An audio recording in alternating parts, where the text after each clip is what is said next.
What's going on, team? Proof here, and today we're going to be talking about the two cards that Spikes got in P-Clan Collection 2022 that Bushiroad just released for us yesterday. So what the game plan is, I'm going to talk about the Stride first, give some ideas and things to think about there, talk about the G-Guard and some similar things there, and then kind of get my overall feels and impressions for it. So let's go and hop into it. And the Strides that Spikes got was Lawless, King, Galli, Gabaris. And what he says is when your rear guard attacks, that unit gets plus 10,000 powers at the end of that battle. And at the end of the battle, put that unit on the bottom of your deck. And auto, when this unit attacks, call Soul Blast 1. Search your deck for up to 2 grade 2 or less cards. Call them to open rear guard circles and shuffle your deck. And then all your rear guards get boost until the end of turn. So what this is doing is basically taking the old Baden Dragger Break Right combo with Deadly Emperor and then fusing them together into one singular card, which is really impressive because putting those two things together is a really potent, or it has been a really potent effect, especially back in the day.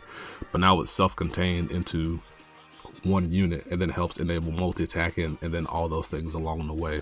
And what's so crazy about that, since it costs a Soul Blast and not a Counter Blast, you can't deny Spike from being able to pull this off, unlike you could with Gabaris, or you don't need a Heal Guard in hand to be able to give you a Counter Blast to be able to use it. That's really impressive. What I like about Galli here is that it supports all the ideas that Spikes could have in the premium format in its own particular way. So it can support generic aggro by being able just to enable multi-attacks. You can get, at the very least, you have 5 attacks here, and then you can extend from that based on what you call or how much counter blast that you have. It can support Hellhard 8 by allowing you to dig deeper into your deck because you can use Breach Spurt with V-Era Machine Gun Gloria, and what you do there is that you put them together in the same column on the front end, and then you attack with Spurt boosted by Gloria, and then you resolve, and then when it attacks, you resolve the Breach Spurt skill to put a unit to the bottom of your deck. So at the end of the battle, you resolve Gloria, put them both to the bottom, and then you draw a card for Gloria, and then you draw for Spurt because putting him to soul is not part of his cost for you to draw. And then you attack with Galli, and then you resolve Galli to then call back out Spurt and Gloria, and then once you attack again, you can repeat the process again.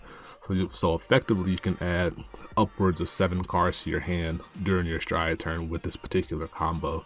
And it can support charge because it allows you to call out 2 units with the charge ability, and then it can trigger those for you. Because if you're not aware, charge is an ability that you have the ability to activate when you place something down on the board through a card effect, which is what Galli does for you. And it's really impressive and allows for a lot of ways to abuse different cards and mechanics to try to get the maximum potential out of the card. And I think that's really cool. And I think it opens up a lot of gameplay opportunities for all the different Spike decks out there. And then the boost part of the skill isn't something that's super relevant right now, but it is a nice little thing to have in your back pocket because you might have some grade 2s or 3s in the back row trying to facilitate different cards. So then at the end of your chain, you can maybe have like a 20,000 power Bracky that's boosting something up. And I think that's really fun to do.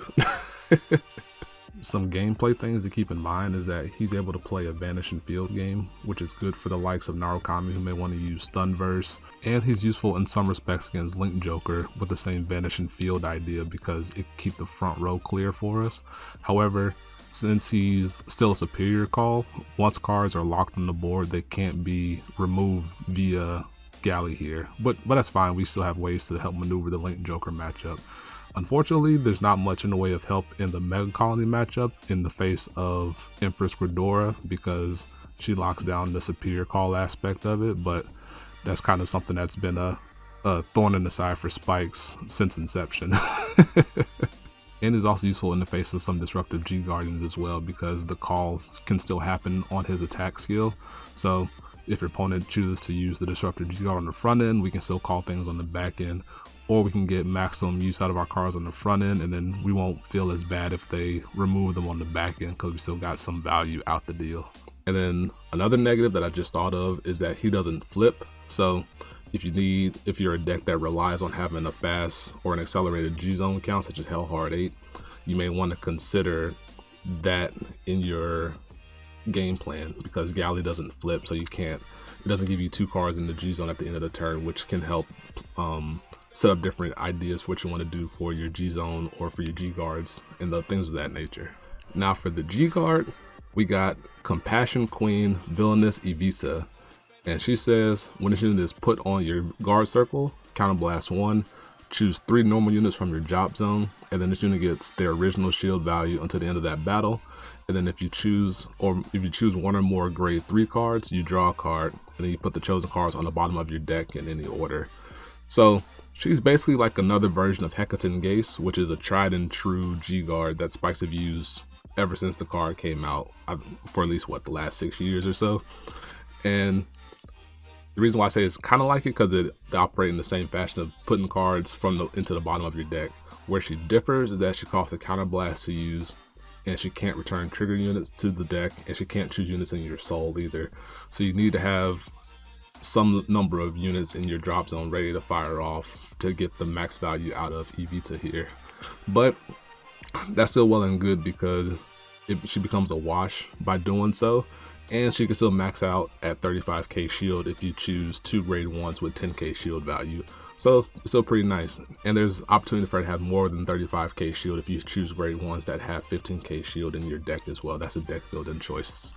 But I do think she's really good, because being able to draw can help you just fish for cards to combo if you're Hell Hard 8, help you find maybe stride fodder if you're in need for it in any of your decks really, and just being able to find units that be useful to follow in turn should you survive, or maybe find a PG to help you guard that last attack or something.